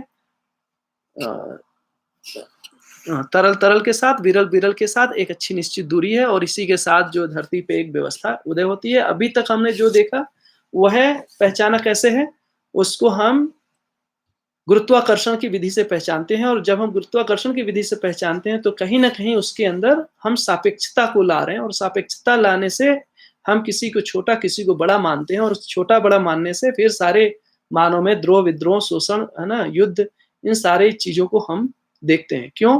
क्योंकि छोटा बड़ा को रखने से संपूर्णता ओझिल हो जाता है, संपूर्णता दिखाई नहीं देता है। संपूर्णता दिखाई नहीं देता है तो इससे क्या हुआ, हमारा मूल्यांकन दोष होता है। हम अधिमूल्यन, अवमूल्यन, निर्मूल्यन करते हैं। अधिमूल्यन, निर्मूल्यन, अवमूल्यन करने के कारण हमारे जीने में अति व्याप्ति, अव्याप्ति और निर्व्याप्ति दोष है, और उसके कारण फिर सारी समस्याएं हैं। तो उसका निराकरण क्या है? तो उसके स्वरूप में बाबा जी ने फिर सहअस्तित्ववाद का यहाँ पे प्रतिपादन किया है, और उसमें वो विकल्प के स्वरूप में इसका हम लोग अध्ययन कर रहे हैं। इस अध्ययन से क्या हुआ? इस अध्ययन से हमको समझ में आया कि सह अस्तित्व रूप में ही प्रत्येक इकाई का अस्तित्व बना हुआ है, और सह अस्तित्व के सूत्र से ही सारी चीजें सूत्रित हैं, उसी से अनुप्राणित हैं, उसी से संचालित हैं। सह अस्तित्व से सब चीजें ओतप्रोत हैं, है ना। और इस सह अस्तित्व के आधार पे ही, है ना, और आगे क्या कह रहे हैं, जो फाइनल हम लोग पैराग्राफ पढ़ा था कि इसके लिए मनुष्य सदा से ही दीर्घ काल से मनुष्य के अंदर, मानव के अंदर इसकी प्रतीक्षा रही है। हम सब इसको के लिए प्रतीक्षित हैं ही, और इस प्रतीक्षा के फलस्वरूप आज मानव के सामने सम्मुख है। हम सब के लिए अवसर है। हम आज मानव और मानवत्व का अध्ययन कर सकते हैं। हम स्वयं में मानवत्व सहित व्यवस्था हो सकते हैं, समग्र व्यवस्था में भागीदारी कर सकते हैं। इसका अवसर हम सबके लिए है। यहां तक हमने पढ़ा। भैया ने प्रश्न किया, मानव में निश्चित दूरी को कैसे देखते हैं, है ना। तो कोई इसको भैया मैं लेता हूं थोड़ी देर में, या अभी ले लेता हूं। एक तो भैया जब भी हम कह रहे हैं अच्छी निश्चित दूरी, क्या दिखता है कि अच्छी निश्चित दूरी के लिए एक व्यवस्था के अंदर कोई एक, हमने अभी थोड़ी देर पहले कहा कि एक कोई इकाई है, इकाई के अंदर आकर्षण, विकर्षण, प्रत्याकर्षण को स्वयं में कैसे चेक करें। तो प्रश्न आ गया, परमाणु में मध्यस्थ को समझ आया, लेकिन क्या परमाणु में सम विषम गुण भी होता है? अच्छा ठीक है, 3 प्रश्न आ गया। ठीक है, तो 2 चीजें, या तो प्रश्न अभी ले लेते हैं या फिर प्रश्न ही अभी ले लेते हैं। 1 मिनट मैं अपना देख लेता हूँ मेरे पास समय कितना है। 1 2 3 4। एक काम करते हैं, इस एक पैराग्राफ को और पढ़ लेता हूँ, नहीं तो मेरा पिछड़ जाएगा, और फिर हम प्रश्न को लेता हूं मैं। ठीक है। स्थिति गति अपने स्वरूप में दबाव और प्रवाह का संयुक्त रूप है। कुछ मिसाल में दबाव रहते हुए प्रवाह नहीं होता, जैसे धरती के ऊपर पत्थर, धरती के ऊपर तालाब में पानी, प्रवाह दिखाई नहीं पड़ता। धरती के ऊपर नदी में प्रवाह दिखाई पड़ता है। पानी के प्रवाह में दबाव सुस्पष्ट है, दबाव रहता ही है। पानी का प्रवाह ढाल की ओर, ढाल अंततो गत्वा समुद्र तक जुड़ना, इसलिए सभी नदी का पानी समुद्र तक पहुंचना स्वाभाविक विधि से अथवा नियति विधि से सुस्पष्ट हो चुका है। पानी का हर दबाव प्रभाव दूसरे प्रकार के प्रवाह दबाव में परिवर्तित हो सकता है। इसमें से दबाव ही परिवर्तन का प्रधान कारण है। जैसा पानी का वाष्प निश्चित दबाव के उपरांत निश्चित प्रकार के यंत्रों को संचालित करने योग्य हो जाता है, जिसके फलन में चुंबकीय विद्युत को पाया जाता है। इसमें चुंबकीयता दबाव के रूप में विद्युत तरंग प्रवाह के रूप में स्पष्ट हो चुकी है। इससे यह पता चल लगता है कि कोई भी बल दूसरे प्रकार के बल और प्रवाह का कारक बन सकता है। इस विधि से तैलीय वस्तु को उष्मित करते हुए अर्थात जलाते हुए कुछ यंत्रों को संचालित करना मानव परंपरा में सुलभ हो गया। ऐसे यंत्रों से भी अनेक प्रकार के कार्य करता हुआ देखने को मिलता है, जैसे धरती, पानी, हवा में चलने वाले यंत्रों के रूप में देखने को मिलता है। ऐसे तेल दहन प्रक्रिया से विद्युत पैदा करने वाले यंत्रों को संचालित किया जाता है। फलतः विद्युत चुंबकीय प्रवाह और दबाव होता है।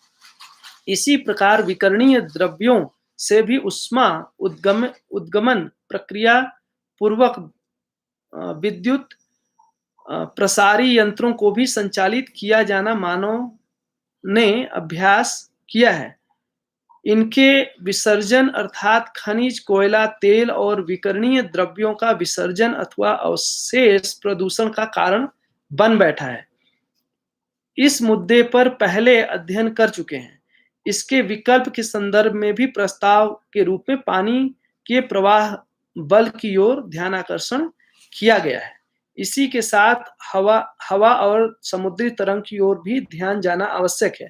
सूर्य ऊष्मा की ओर भी मानव का ध्यान जाना चुंबकीय विद्युत धारा को प्राप्त करने के क्रम में उत्साहित होने की आवश्यकता है।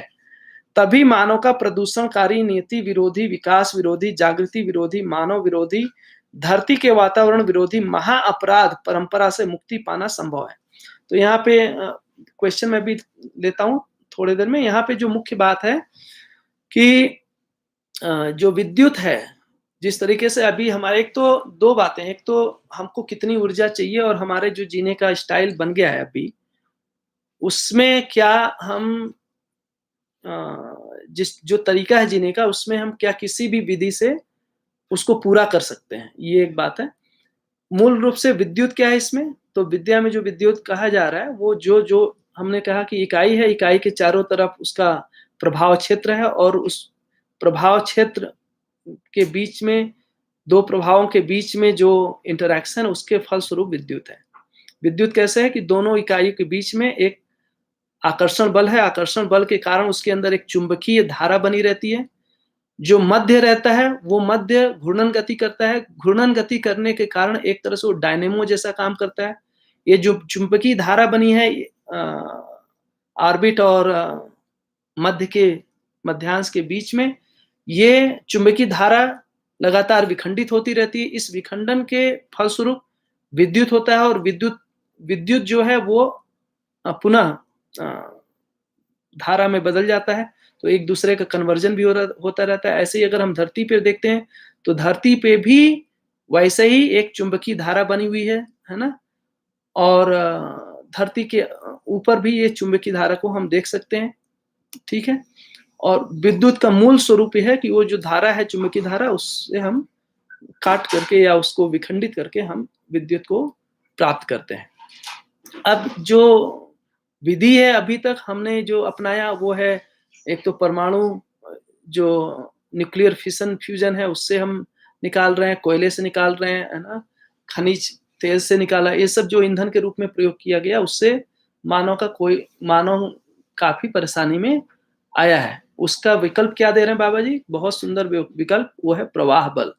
और अच्छे बहुत बार उदाहरण भी दिया करते थे कि जो ब्रह्मपुत्र नदी है, यदि उस नदी में 1 किलोमीटर तक, है ना, कहीं भी अच्छी जगह 1 किलोमीटर तक अगर हम उसके प्रवाह बल को हार्नेस कर लेते हैं तो पूरे भारत के लिए जितनी ऊर्जा चाहिए वो पर्याप्त हो जाएगा, है ना।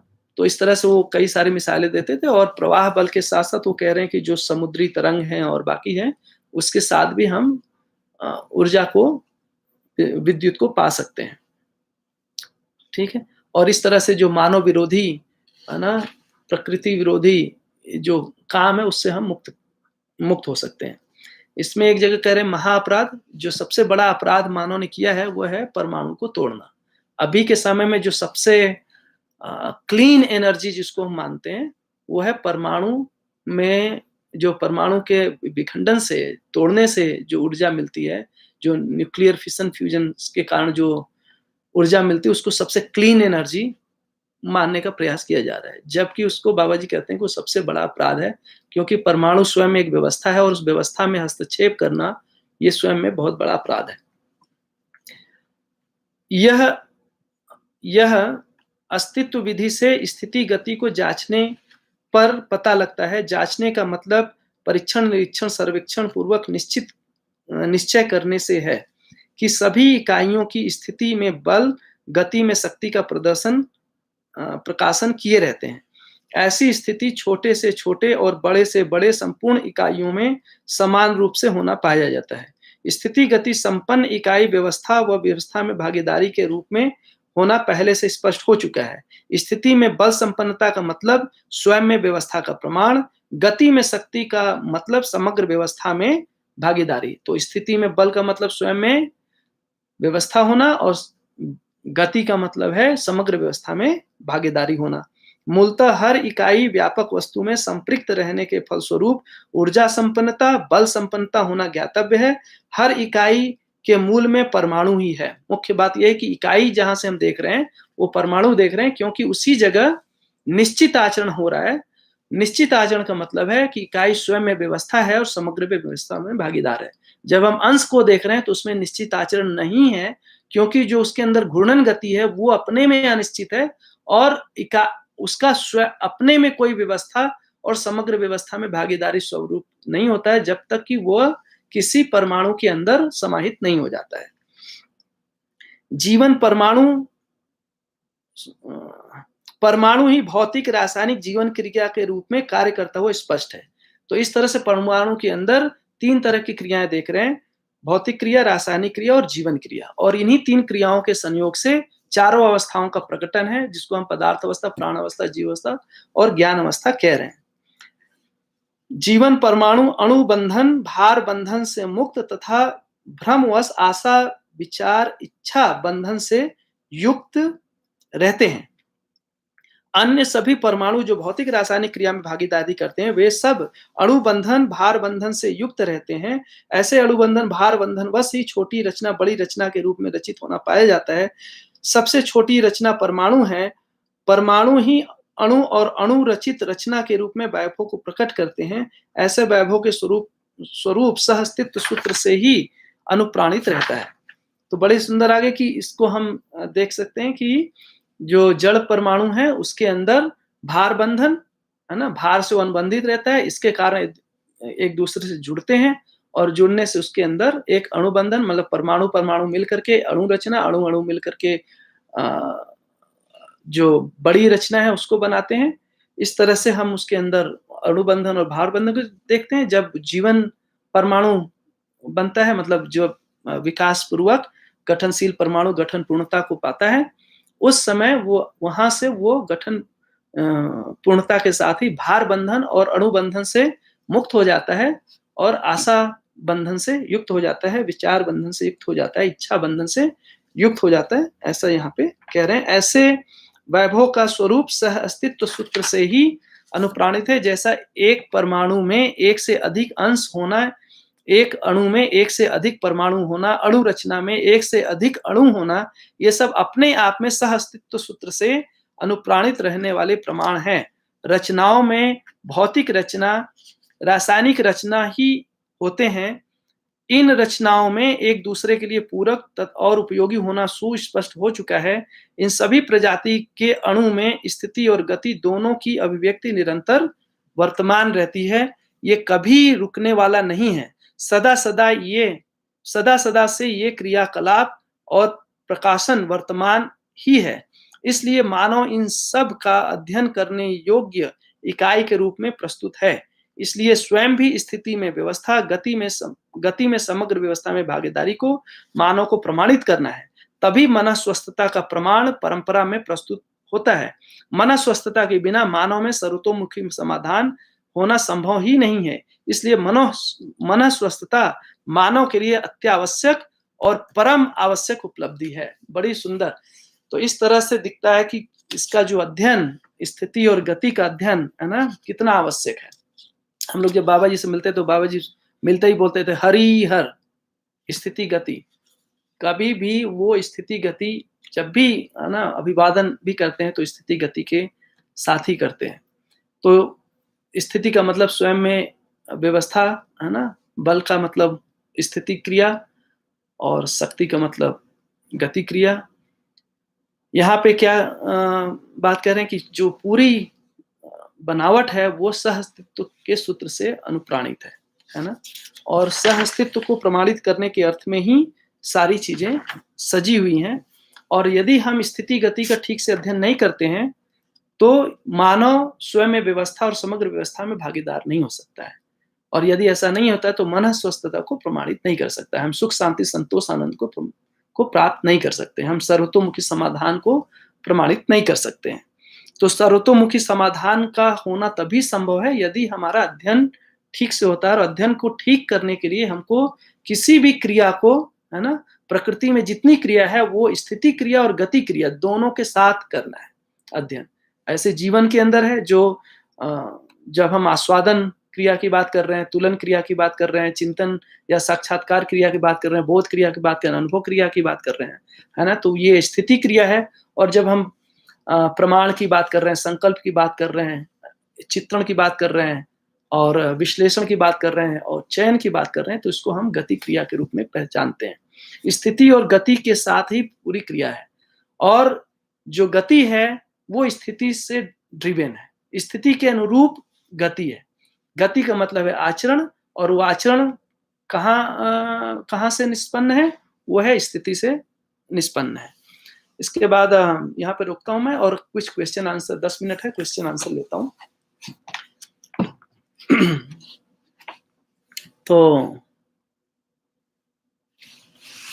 आकर्षण विकर्षण प्रत्याकर्षण को स्वयं में, ये बाबू सिंह भैया हैं, पूछ रहे हैं कि आकर्षण विकर्षण प्रत्याकर्षण को स्वयं में कैसे चेक करें। तो भैया देखो, एक तो आकर्षण जो ज्ञान है, हम लोगों ने खुद देखा है, जैसे बाबा जी हैं, ज्ञान है, ज्ञान के प्रति हमारे अंदर आकर्षण होता है। हम सब ज्ञान से आकर्षित होते हैं। जो भी चीज हमको अच्छी लगती है हमारा उसकी तरफ आकर्षण है ना। तो जो आकर्षण है वो मध्यांश का है, मध्य का ही आकर्षण है। अभी हम सब लोग अध्ययन कर रहे हैं, किस बात से आकर्षित होकर कर रहे हैं? ये मध्यांश का आकर्षण है, ज्ञान का आकर्षण है। अब आकर्षित होने वाली कौन सी चीज है? अगर हम जीवन के अंदर चले जाएं तो जैसे जैसे हमारा समझ बढ़ता है वो हम देखते हैं कि बुद्धि में जब हमको सच्चाई स्वीकृत होती है, एक तरह से वहां हम आकर्षण को देख सकते हैं, है ना। और इस आकर्षण के फलस्वरूप और क्या होता है? उसके बाद हम प्रमाण की ओर जाते हैं। तो प्रमाण का हमारे ऊपर जो फल मिलता है उससे हम फिर आत्मा की ओर, हमारे जो बुद्धि है आत्मा की ओर प्रत्याकर्षित होता है। तो जब हमको समझ हुआ, समझ को हम प्रमाणित करने गए, जो भी हमको समझ हुआ प्रमाणित करने गए, उस प्रमाण का हमारे ऊपर कोई फल होता है, उसका कोई रिजल्ट है, उससे फिर हम अनुभव तक पाते हैं। तो इस तरह से जो समझदारी है और जो अनुभव है, मतलब बोध है और प्रमाण है, अनुभव है, उसमें आकर्षण प्रत्याकर्षण का रोल है। ऐसे ही जब हमारे सामने कोई समस्या आती है तो समस्या के प्रति हम विकर्षित होते हैं, हम समस्या को वरते नहीं है ना। तो समस्या के प्रति हमारा विकर्षण होता है, समाधान के प्रति आकर्षण होता है। ऐसा हम देखते ही हैं एवरीडे लाइफ में, ठीक है। दूसरा है, परमाणु में मध्यस्थ को समझ आया, लेकिन क्या परमाणु में मध्यस्थ तो समझ में आया, लेकिन क्या परमाणु में सम विषम गुण भी होते हैं? तो होते हैं, सम विषम होता है। किस रूप में होता है? व्यवस्था के रूप में होता है। हम लोग देखा है अभी प्रकृति में बहुत सारे आवेश भी हैं, लेकिन वहाँ पे जो सम-विषम है वो व्यवस्था के अर्थ में है ना? यहाँ पे जब हम मानव कह रहे हैं तो व्यवस्था के अर्थ में, जब हम विषम यहाँ पे कह रहे हैं तो एक अलग अर्थ में कह रहे हैं। क्योंकि हम देखते हैं कि उसमें उद्भव होता है और प्रलय होता है, विभव भी बना रहता है। कोई चीज़ पैदा होती है, वो मरती भी है। उसके अंदर संगठन होता है, विघटन भी होता है, जुड़ना भी होता है, टूटना भी होता है। लेकिन मुख्य बात क्या है? मध्यस्थीकरण, उसका बने रहना। वो जो संगठन विघटन है उसके साथ ही वो बना रहता है ना? तो इस रूप में वो बना रहता है। अगर मध्यस्थ को उसको छोड़कर देखेंगे तो ये कोई आपको स्पष्ट नहीं हो सकता है। हम बहुत सारे तो जड़ प्रकृति में जो आवेश हैं वो आवेश भी व्यवस्था के अर्थ में है, ऐसा हमको समझ में आना चाहिए। ठीक है? इसलिए हम जड़ प्रकृति का अध्ययन करके या प्रकृति जैसे पशुओं का अध्ययन करके, पेड़-पौधों का अध्ययन करके मानव के जीने योग्य कोई कार्यक्रम नहीं बना सकते हैं। अभी परसों की बात है, हमारे यहाँ तालाब है, तालाब में गीज रहते हैं। गीज आए हैं अभी साउथ से उड़ करके इधर आ गए और बच्चा देने के लिए आ गए। अब हम और आनंदी और देवम जा रहे थे हम लोग, तो क्या दिखता है कि वो दो जो पक्षी हैं उसका आपस में लड़ाई चल रही है कि उस तालाब पे कौन रहेगा, ठीक है? अब एक बच्चा उसको अध्ययन करेगा, अब वो तो संतुलन के अर्थ में है, लेकिन अगर हम बच्चे को दें और उसका अध्ययन करें तो उसको लगेगा कि प्रकृति में तो ये लड़ाई चल रही है ना? तो हम जड़ प्रकृति, है ना? या पदार्थ अवस्था, प्राण अवस्था, जीव अवस्था में जो जो चल रहा है उसको देख करके कोई निश्चित कंक्लूजन पे नहीं पहुंच सकते हैं। ये हमारा अध्ययन तभी होता है जब मध्यस्थ क्रिया सक्रिय होती है। मतलब जब एक मानव अनुभव संपन्न होता है और अनुभव पूर्वक जी करके जब हमारे सामने कोई प्रमाण प्रस्तुत किया, जागृति को प्रस्तुत किया, उसके बाद ही मानव का ठीक से अध्ययन हो पाता है। ठीक है? इसके बाद है, क्या अंश में आकर्षण को विज्ञान ने भार कहा है? जबकि मध्यस्थ बल अंश को अच्छी निश्चित दूरी में बनाकर व्यवस्था को प्रमाणित करता है। भैया देखो, क्या अंश में आकर्षण को विज्ञान ने भार कहा है?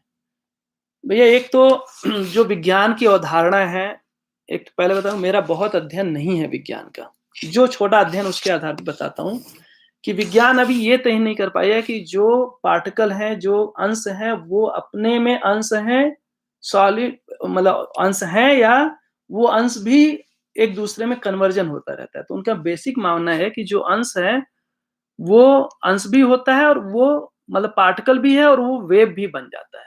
कब वेव बनता है? जब वो बहुत तेज गति से जाता है तो वो पार्टिकल ना होकर के वेव बन जाता है। और उसका एक उन्होंने कैलकुलेशन भी कर लिया है कि कितना उसको गति देने पे कितना उसका पार्टिकल में क्या हो जाता है। जैसे एक पार्टिकल है, अगर उसको प्रकाश की गति से करें तो पार्टिकल वेव बन जाता है। अब जो वहाँ पे कैसे उसके अंदर भार आता है, अगर वो वेव बन गया तो उसके अंदर कोई भार नहीं है।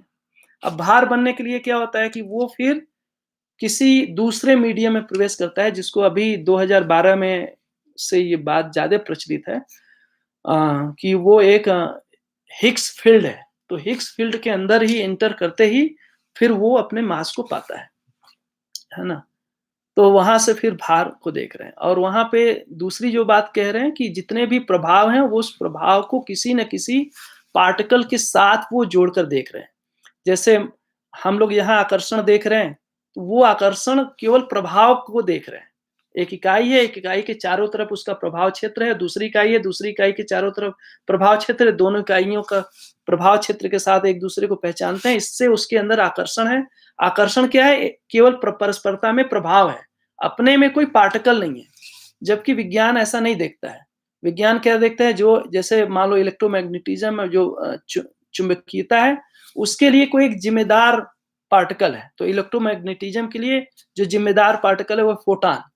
ऐसे ही मान लो गुरुत्वाकर्षण है, उस गुरुत्वाकर्षण का जो प्रभाव है, जो ये इफेक्ट है, उसके लिए भी कोई एक जिम्मेदार पार्टिकल होना चाहिए। अभी खोज नहीं हुई है, उसको बोल रहे हैं ग्रेविटॉन या कुछ और। तो इस तरह से उसमें एक अलग ढंग से प्रस्तुत कर रहे हैं। जब हम यहाँ पे कह रहे हैं भार, तो भार किसको कह रहे हैं? भार आकर्षण को कह रहे हैं। एक इकाई है, मध्य में है, उसके अंदर ऋणाकर्षण है, जो परिवेश में है उसको धनाकर्षण कह रहे हैं। तो ऋणाकर्षण, धनाकर्षण के साथ ही उसके अंदर आकर्षण बना हुआ है। अब हम यदि उस ऋणा जो धनाकर्षण है, जैसे मान लो अब उसको अगर बड़े रूप में दें, तो धरती और पत्थर है। तो धरती के ऊपर से जब हम पत्थर उठाते हैं, तो उसके बीच में जो ये अट्रैक्शन लगा हुआ है ना? जो आकर्षण है, इस आकर्षण को, जो पत्थर है वो धनाकर्षण हो गया, धरती ऋणाकर्षण, तो उसके बीच में हमने रोक दिया, तो क्या रोका भाई? वो आकर्षण बल को हम बेसिकली मेजर कर रहे हैं। उस आकर्षण आकर्षण बल को हम भार कह रहे हैं यहाँ पे। तो इस तरह से यहाँ भार और वहाँ भार एक जैसा नहीं है। दोनों में थोड़ा-सा अंतर है। और लोग जो विज्ञान के विद्यार्थी हैं, हमारे जीवन विद्या में काफ़ी लोग काफ़ी गहरे से विज्ञान का अध्ययन किए, वो लोग ज़्यादा अच्छे से बता पाएँगे। This is what my understanding is. और उसके बाद क्या है, अंशों को निश्चित दूरी में, अच्छा, इसके बाद और क्वेश्चन है?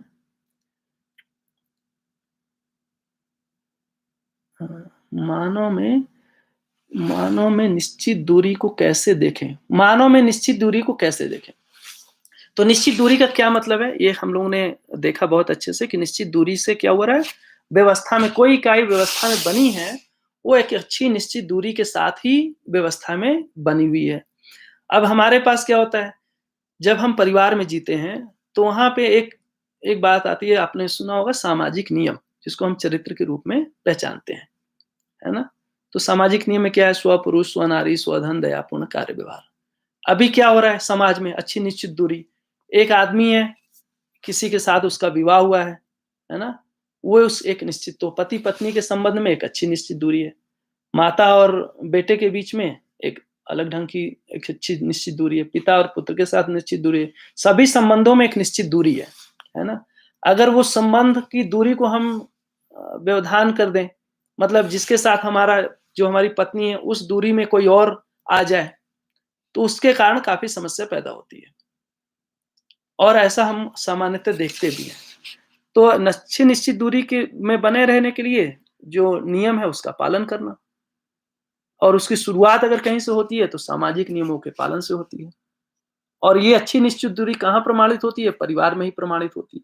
अभी हमारा क्या है, किसी मानव से बहुत दूरी है, लड़ाई झगड़ा पंगा है ना, चल चल रहा है, बहुत ही ज्यादा दूरी है। किसी मानव से हम बहुत ज्यादा चिपके हुए हैं, तो कहीं मोह है तो बहुत चिपके हुए हैं, शरीर से चिपक गए हैं, और कहीं विरोध है, तो इस तरह से हम मोह और विरोध इस तरह से जी रहे हैं, है ना? जबकि होना क्या चाहिए कि मानव के परस्परता में 7 तरह से मानव के बीच में पूरकता है, और वो पूरकताएं 7 तरह से पूरकता को आप पहचान सकते हैं, जिसको हम 7 संबंधों के रूप में देखते हैं। इन 7 संबंधों के साथ ही हमारी अच्छी निश्चित दूरी है। इन सातों संबंधों में एक मौलिक जो मूल थ्रेड है, वो है सामाजिक नियमों का पालन। सामाजिकता के साथ ही सारे संबंध जुड़े हैं, है ना? और ये संबंध किस अर्थ में है? अभी हम जब व्यवस्था के अर्थ में देखते हैं तो अच्छी निश्चित दूरी होती है, और यदि हम ये सारे संबंध शरीर के साथ देखते हैं तो दूरी में गड़बड़ है। अभी लड़ाई कहाँ हो रही है? सारे घर में क्या टूटन हो रही है? क्यों इतने संघर्ष हो रहे हैं? क्योंकि हम इन सारी चीजों को व्यवस्था के अर्थ में नहीं पहचान रहे। जैसे हम बोल रहे हैं हमारा बेटा है, हमारी बेटी है, हमारी पत्नी है, हमारा भाई है, हमारा पिताजी है, ये सब अभी हम शरीर के साथ पहचान रहे हैं। शरीर के साथ पहचानते हैं तो दूरी में गड़बड़ होती है। हम अच्छी निश्चित दूरी में नहीं हो पा रहे हैं। किसी के साथ बहुत क्लोज है और किसी के साथ बहुत दूर है। ठीक है? तो जब हम यही संबंध, समझदारी की बात क्या हुआ कि अब हम शरीर के साथ ना पहचान करके अब जीवन मुख्य पहचान में आ गई, सहअस्तित्व पहचान में आ गया, मानवीयतापूर्ण आचरण पहचान में, इसका हमको समझ हुआ। तो समझदारी होते ही अब क्या हुआ, संबंध एक निश्चित व्यवस्था के अर्थ में हमने पहचाना, प्रयोजन के अर्थ में पहचाना, अखंडता और सार्वभौमता के अर्थ में पहचाना। हर संबंध अखंड समाज सार्वभौम व्यवस्था के अर्थ में होते ही हम एक दूसरे के साथ पूरकता को पहचान लेते हैं। इस पूरकता को पहचानने के साथ ही हमारा पूरा पहचान पूरा होता है। ठीक है? इस तरह से हम अच्छी निश्चित दूरी में बने रहते हैं। भैया समय हो गया, अभी 8:03 हो गया हमारे यहाँ, आपके यहाँ हो गया 7 तो समय हो गया। जी भैया, कल सुबह का सेशन ना 9:30 बजे होगा और शाम का सेशन 6 बजे ही होगा। आप सही कह रहे हो। तो उसको करेंगे सारी अभी आज कल जो है सुबह का जो सेशन नहीं हो पाया था, उसके लिए मेरे साथ गलती ये हुई थी कि मैंने ना ठीक से कंप्यूटर को चेक नहीं किया और कंप्यूटर में कुछ प्रॉब्लम था, वो कनेक्ट नहीं हो रहा था और मैं बिल्कुल 5 मिनट पहले ही अ, आया था और जब तक फिक्स किया वो 30-40 मिनट लग गए उसको फिक्स करने में।